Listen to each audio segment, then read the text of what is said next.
आज हम स्टैटिस्टिक्स पढ़ाएंगे एजुकेशन में सांख्यिकी। ये जो चैप्टर है, टॉपिक है एनालिसिस ऑफ वेरिएंस। इसको हिंदी में प्रसरण विश्लेषण भी कहते हैं या सिंपली इसको एनोवा कहते हैं। अभी कुछ बच्चों ने हमसे एमए एजुकेशन के बच्चे हैं जो अपना असाइनमेंट बना रहे हैं, राजर्षि टंडन विश्वविद्यालय से एमए कर रहे हैं। तो उसमें अधिन्यास में भी ये क्वेश्चन पूछा गया है, इस क्वेश्चन को सॉल्व कर रहे हैं। तो उसके पहले क्वेश्चन को सॉल्व करें उससे पहले इसमें प्रयोग होने वाले स्टेप्स को बता देते हैं। तो प्रसरण विश्लेषण की गणना के चरण, steps of evaluating analysis of variance.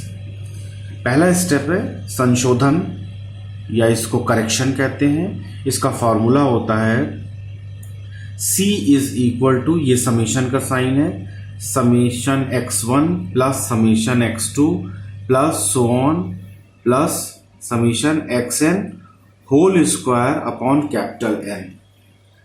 इसको हम लिख सकते हैं समेशन x का whole square upon capital N। यहां पर समेशन x1 का तात्पर्य है या मतलब है प्रथम समूह के प्राप्तांकों का योग। Similarly summation x2 is equal to sum of scores in second group. Summation x whole square सभी समूहों के प्राप्तांकों का योग का वर्ग, कैपिटल N सभी समूहों के प्राप्तांकों की संख्या, इसको टोटल N, या कैपिटल N की वैल्यू है N1 plus N2 plus so on. अगर दो ग्रुप हैं तो N1 प्लस N2, तीन है तो N1 plus N2 plus N3, चार होंगे तो N1 plus N2 plus N3 plus N4 and so on. तो ये पहला सोपान था जिसमें संशोधन निकालते हैं। फिर दूसरा है समस्त वर्गों का योग, इसको कहते हैं टोटल सम ऑफ स्क्वायर्स। इसको शॉर्ट में कहते हैं टोटल एसएस। टोटल एसएस का फॉर्मूला होता है summation x1 square plus summation x2 square plus so on summation xn square minus c। ये जो ऊपर संशोधन निकाला है इसमें से c को सब्ट्रैक्ट करते हैं। यहां पर summation x1 square is equal to प्रथम समूह के प्राप्तांकों के वर्गों का योग। Summation x2 square is equal to द्वितीय समूह के प्राप्तांकों के वर्गों का योग। C इज इक्वल टू संशोधन। ये सेकेंड स्टेप था। थर्ड स्टेप समूहों के मध्य वर्गों का योग, इसको कहते हैं sum of squares between groups, या इसको sum of squares among groups भी कहते हैं। बिटवीन एसएस और एक्सपेरिमेंटल वेरिएंस कहते हैं। Between SS is equal to, इसका फॉर्मूला है बिटवीन एसएस और among SS is equal to summation x1 whole square upon n1 plus summation x2 whole square upon n2 plus summation so on plus summation xn whole square upon nn minus, इसमें से भी संशोधन को subtract करते हैं। यहाँ पर summation x1 whole square का मतलब है प्रथम समूह के प्राप्तांकों के योग का वर्ग। समेशन x2 स्क्वायर का मतलब है द्वितीय समूह के प्राप्तांकों के योग का वर्ग। अगर और समूह हैं तो तृतीय समूह के प्राप्तांकों के योग का वर्ग हो जाएगा। चार हैं तो चार समूह के प्राप्तांकों के योग का वर्ग। N1 इज इक्वल टू प्रथम समूह की इकाइयों की संख्या, N2 इज इक्वल टू द्वितीय समूह की इकाइयों की संख्या, और C है संशोधन।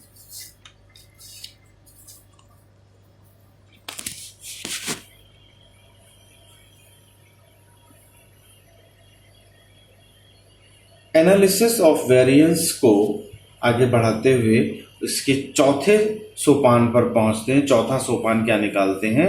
समूहों की इकाइयों के अंतर्गत वर्गों का योग। इसको कहते हैं इंग्लिश में sum of squares within groups, within SS भी कहते हैं और एरर वेरिएंस भी कहते हैं।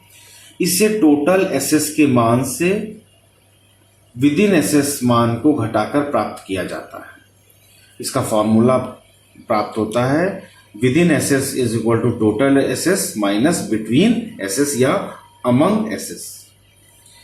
पांचवा सोपान बहुत महत्वपूर्ण सोपान है, स्वतंत्रता के अंशों का निर्धारण।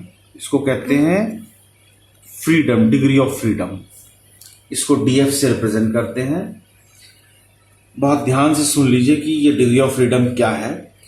प्रसरण विश्लेषण में प्राप्त एफ रेशियो की सार्थकता की जांच के लिए डिग्री ऑफ फ्रीडम आवश्यक है। डिग्री ऑफ फ्रीडम की सहायता से ही एफ रेशियो टेबल देखी जाती है।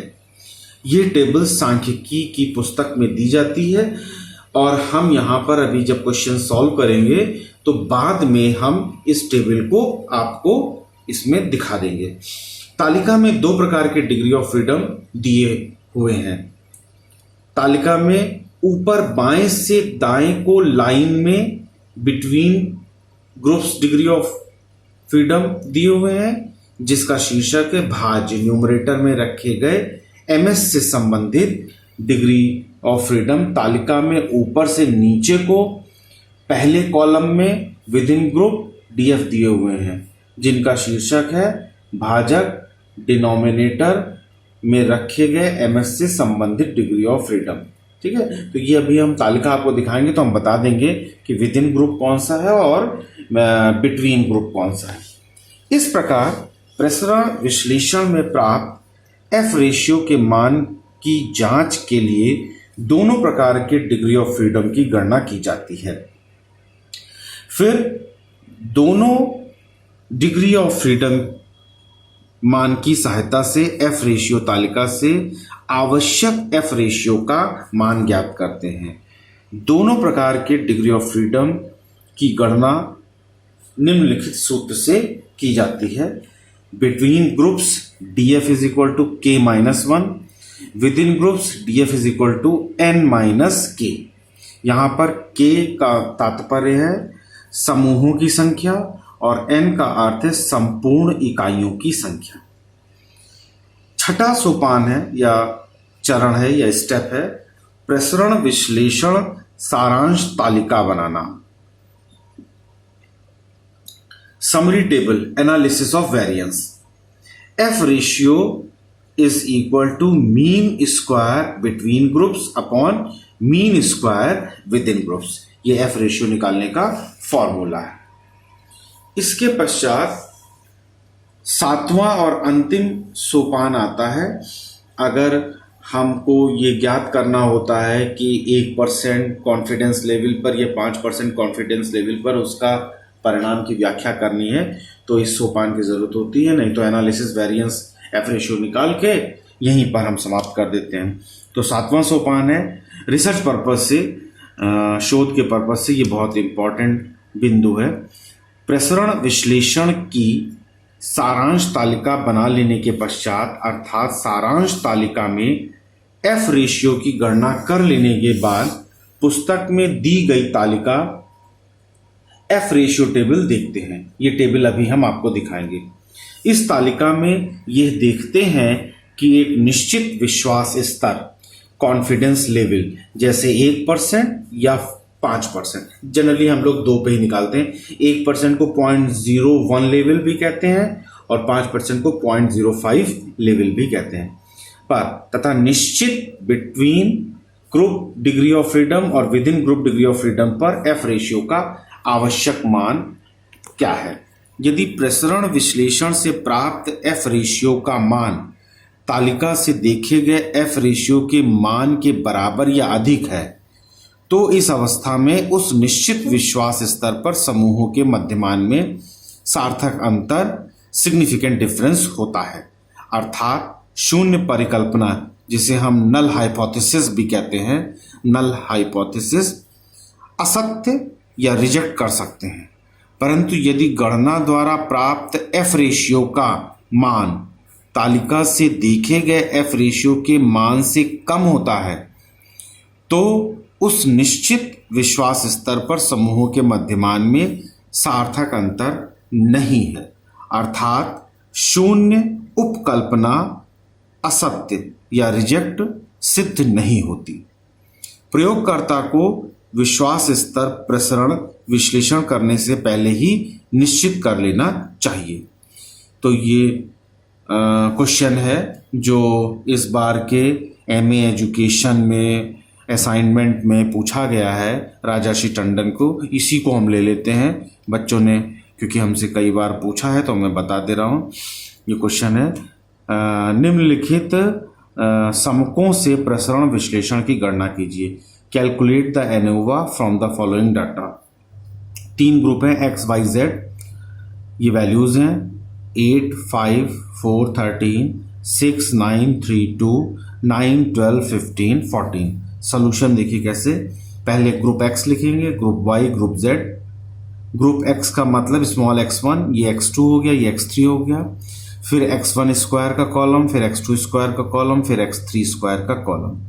ये वैल्यूज यहाँ पे उतार लेंगे 8, 8, 5, 5, 4, 4, 13, इसी तरह से 6, 9, 3, 2, 9, 12, 15, 14।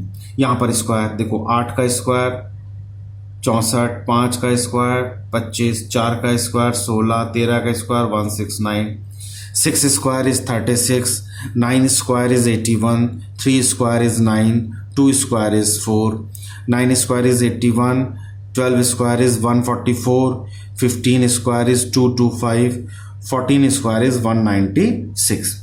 अब देखो जो क्वेश्चन में आया था कि समेशन x1 क्या होता है, तो समेशन x1 का मतलब है ये जो ग्रुप में 4 डाटा दिए गए हैं इनको जोड़ लीजिए। तो 8, 5, 13, 13, 4, 17, 13, 30। इसी तरह से 6 + 9 + 3 + 2 20, 9 + 12 + 15 + 14, ये हो गया 50। 1, 2, 3, 4 मान है तो n1 की वैल्यू 4 हो गई, n2 की वैल्यू भी 4 है और n3 की वैल्यू भी 4 है। इसी तरह से अब x1 स्क्वायर के मानों को जोड़ेंगे तो हमें प्राप्त होगा समेशन x1 स्क्वायर। इसको आप जोड़िए तो 274 मिलेगा। समेशन x2 स्क्वायर के मानों को जोड़ेंगे तो 130 प्राप्त होता है और समेशन x3 स्क्वायर के मानों को जोड़ेंगे तो 646 प्राप्त होता है, 646। C निकालने का formula C is equal to summation x1 plus summation x2 plus summation x3 whole square upon capital N। Summation x1 की वैल्यू है 30 प्लस 20 प्लस 50 और कैपिटल N होता है n1 plus n2 plus n3। तो ये n1 plus n2 plus n3 की value रख दी। 30, 20, 50 plus 50 100, 100 बटे 100 का स्क्वायर बटे 12। 100 का स्क्वायर होता है 10,000, 10,000 बटे 12। यहाँ पे मैंने इसको भाग दे के दाहिनी तरफ दिखा दिया है। इसकी वैल्यू आती है 8.33.333 आती जाएगी। तो पॉइंट डेसिमल के बाद 2 प्लेस तक ले लेते हैं, 833.33। Total SS is equal to summation x1 square plus summation x2 square plus summation x3 square minus c। यहाँ पर हमने summation x1 square, x2 square और x3 स्क्वायर की वैल्यूज निकाली हैं। इसको यहाँ पर रख देते हैं तो 274 प्लस 130 प्लस 646 माइनस c की जो वैल्यू ऊपर निकली है इसको घटा देते हैं। इन तीनों को अगर आप जोड़िए तो वैल्यू आती है 1050 माइनस 833.33 को सब्ट्रैक्ट कर दीजिए। ये सब्ट्रैक्शन हमने यहाँ पे कर दिया है। ये वैल्यू प्राप्त होती है 216.67। अब इसी तरह से आगे अमंग एसएस में निकालने के लिए हमको फॉर्मूला जो है वो है summation x1 whole square upon n1 plus summation x2 whole square upon n2 plus summation x3 whole square by n3 minus c। संशोधन को इसमें से सब्ट्रैक्ट कर देते हैं। समेशन x1 की वैल्यू जो है वो 30 है, इसका होल स्क्वायर। समेशन x2 की वैल्यू 20 है, इसका होल स्क्वायर। समेशन x3 की वैल्यू 50 है, इसका होल स्क्वायर। 30 का होल स्क्वायर हो गया 900, 20 का हो गया 400 और 50 का हो गया 2500 divided by 4। n1 n2 n3 सबकी वैल्यू 4 4 है। तो ये 900/4 प्लस 400/4 प्लस 2500/4, ये वैल्यू आती है 225 प्लस 100 प्लस 625 माइनस 833.33। इन तीनों को जोड़िए तो ये आता 950 माइनस 833.33। इसको यहाँ मैंने राइट हैंड साइड पे सब्ट्रैक्ट किया है, ये वैल्यू आती है 116.67। नेक्स्ट स्टेप जो है within SS, with in SS को निकालने का फॉर्मूला पहले समझा चुके हैं। Total SS minus among SS. Total SS देखो ये वैल्यू है और अमंग एसएस वैल्यू ये है। ये मतलब टोटल एसएस है 216.67 और अमंग एसएस है 116.67। इसको सब्ट्रैक्ट करेंगे तो एग्जैक्टली 100 आता है। अब आगे between groups degree of freedom k-1 is equal to 3-1। अब देखो यहाँ पे ग्रुप कितने हैं, 1 2 3 है तो k हो गया 3, 3-1 ये हो गया 2। With in groups degree of freedom n-k, n की वैल्यू होती है n1 plus n2 plus n3। n हमारे पास है 1 2 3 4 n1 है, 1 2 3 4 n2 है, 1 2 3 4 n3 है। तो ये हो गया 4 प्लस 4 प्लस 4 माइनस 2, 12 में माइनस 2 इज इक्वल टू 10। तो between group degree of freedom आ गया 2 और within group degree of freedom आ गया 10। अब नेक्स्ट स्टेप जो है सारांश प्रसरण विश्लेषण हम बनाए, समरी एनालिसिस ऑफ वेरिएंस। तो इसमें हम ऐसे बॉक्स बना लेते हैं। सोर्स ऑफ वेरिएंस पहला कॉलम, सम ऑफ स्क्वायर्स दूसरा column, DF degree of freedom, mean square variance, F ratio और रिजल्ट। ठीक। अमंग ग्रुप्स हमारी वैल्यू अभी निकाली थी, वो आई थी 116.67 वैल्यू आई थी। और विद इन ग्रुप जो सम ऑफ स्क्वायर आया था मतलब एसएस वैल्यू आई थी वो आई थी 100। और डिग्री ऑफ फ्रीडम इसका कितना था 2 था। With in group degree of freedom कितना है 10।